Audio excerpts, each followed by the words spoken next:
વિદ્યાર્થી મિત્રો અહીંયા શું કહે છે, સ્થળ L અને M વચ્ચેનું અંતર 648 કિલોમીટર છે. એક એક્સપ્રેસ ટ્રેન બપોરે 2:30 વાગે L સ્થળેથી નીકળી છે અને 108 કિલોમીટર પ્રતિ કલાકની ઝડપે દોડે છે. ટ્રેન રસ્તામાં 40 મિનિટ રોકાઈ જાય છે તો ટ્રેન M સ્થાને કયા સમયે પહોંચશે? તો આપણે સમય શોધવાનો છે, તો અંતર ભાગ્યા ઝડપ.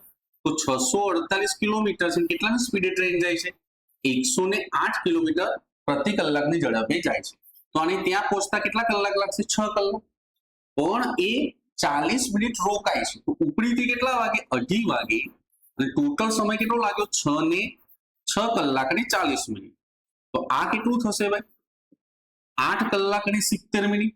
હવે 70 મિનિટના તમે બે ટુકડા કરો તો 60 મિનિટ અને ઉપર 10 મિનિટ. તો 60 મિનિટ એટલે 1 કલાક કહેવાય. તો 8 ને 1 9 અને ઉપર કેટલી મિનિટ વધી? 10. તો 9 ને 10 આ ગાડી ત્યાં પહોંચી જશે. ઓકે.